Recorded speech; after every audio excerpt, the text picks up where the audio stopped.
পুলিশে হামলার প্রতিবাদে আজ থেকেই কেন্দ্রীয় শহীদ মিনারে অবস্থান কর্মসূচি পালন করছেন বেসরকারি এমপিওভুক্ত শিক্ষক ও কর্মচারীরা। ৩ দফা দাবিতে আজ থেকে টানা কর্মসূচি পালন করবেন তারা। দাবি বাস্তবায়নের জন্য কঠোর আন্দোলনের হুঁশিয়ারি দিয়েছেন নেতারা। এমপিওভুক্ত শিক্ষক ও কর্মচারীদের ২০% বাড়ি ভাড়া, প্রতি মাসে ১৫০০ টাকা চিকিৎসা ভাতা ও কর্মচারীদের জন্য ৭৫% উৎসব ভাতা আদায়ে এই কর্মসূচি পালন করছেন আন্দোলনকারীরা। গতকাল কেন্দ্রীয় শহীদ মিনারে রাত্রি যাপনের পর সকাল থেকে সকল ধরনের শ্রেণী কার্যক্রম স্থগিতের ঘোষণা দিয়ে কর্মবিরতিতে রয়েছেন তারা। পুলিশের এমন আচরণ অপ্রত্যাশিত জানিয়ে যতদিন দাবি মেনে প্রজ্ঞাপন জারি করা হবে না ততদিন অবস্থান কর্মসূচি ও শ্রেণী কার্যক্রম বন্ধ রাখার হুঁশিয়ারি দেন তারা।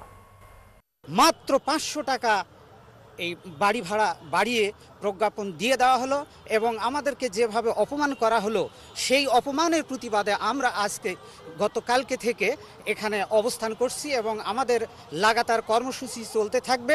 শুরুতে মাত্র ১২,৫০০ টাকা বেতন স্কেলে কীভাবে সম্ভব হয় জাতি বিবেকের কাছে প্রশ্ন রইল এবং তাদের বাড়ি ভাড়া মাত্র ১,০০০ টাকা। গ্রামাঞ্চলের কোনো প্রতিষ্ঠানে বেতন দেয় না, সেশন চার্জ দেয় না, এমনকি শিক্ষকদের নিজেদের পকেট থেকেও প্রতিষ্ঠান চালানো লাগে।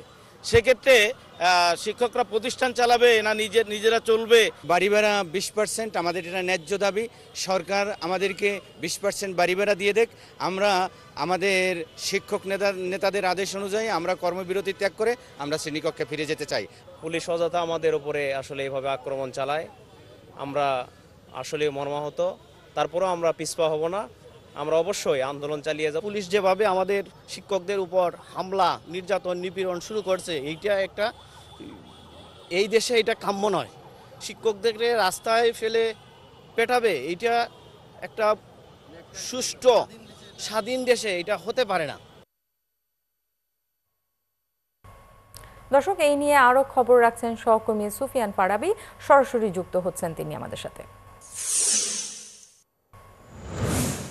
ফারাবী, একটু জানতে চাই, শিক্ষকদের আন্দোলন সকাল থেকে চলছে, সেখান থেকে আসলে নতুন কোনো সিদ্ধান্তের আভাস আপনারা পেয়েছেন কিনা, আর সমস্যা সমাধানে প্রশাসনের পক্ষ থেকে এখন পর্যন্ত কোনো উদ্যোগ আপনার চোখে পড়েছে কিনা? ন্যান্সি, আপনার দ্বিতীয় প্রশ্নটা দিয়ে যদি শুরু করি, এখানে সকাল থেকে আমি রয়েছি, কিন্তু কোনো ধরনের নতুন কোনো সিদ্ধান্ত বা কোনো ধরনের পদক্ষেপ নেওয়া হয়নি। প্রশাসনের পক্ষ থেকেও তাদের পক্ষ থেকে কোনো ধরনের অবস্থান আমরা জানিনি। এখন পর্যন্ত কেউই প্রশাসনের সঙ্গে তাদের সঙ্গে দেখা করতে আসেনি। তবে সামাজিক বিভিন্ন সংগঠনের যে নেতৃবৃন্দ রয়েছেন তারা এখানে আসছেন, তারা তাদের সঙ্গে দাবির সঙ্গে একাত্মতা পোষণ করছেন এবং বলছেন যে তাদের যে ৩ দফা দাবি রয়েছে এগুলো সবগুলোই যৌক্তিক এবং সেই সাথে এই দাবিগুলো আসলে পূরণ করা প্রয়োজন বলে তারা মনে করেন। এবং আমরা কিছু রাজনৈতিক ছাত্র সংগঠনের নেতৃবৃন্দকে এখন পর্যন্ত আসতে দেখেছি, তারা এখানে এসেছেন, তারা বক্তব্য দিয়েছেন, তারা বলছেন যে এই দাবিগুলো পূরণে সরকারকে এখনই সময় উপযোগী সিদ্ধান্ত নিতে হবে এবং তারা তাদের দাবি পূরণ করছেন, দাবির কথা বলছেন। আমরা কিছুক্ষণ আগে জানতে পারলাম যে বাংলাদেশ জামায়াতে ইসলামীর পক্ষ থেকে কেন্দ্রীয় নায়েবে আমির অধ্যাপক মুজিবুর রহমান তিনি এখানে উপস্থিত হবেন এবং তিনি বক্তব্য রাখবেন। তিনি বক্তব্য রেখে এখানে একাত্মতা পোষণ করবেন। তবে তিনি এখন পর্যন্ত এখানে এসে পৌঁছাননি। আমরা এখন পর্যন্ত দেখছি তিনি এখানে এসে পৌঁছাতে পারেননি এখন পর্যন্ত। তবে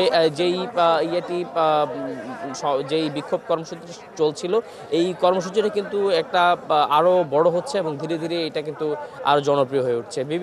দেশের বিভিন্ন এলাকা থেকে কিন্তু যারা শিক্ষক রয়েছেন তারা এখানে আসছেন এবং তাদের যে দাবি রয়েছে সেই দাবি সম্বলিত বিভিন্ন ধরনের প্ল্যাকার্ড, ব্যানার ইত্যাদি নিয়ে তারা আছেন।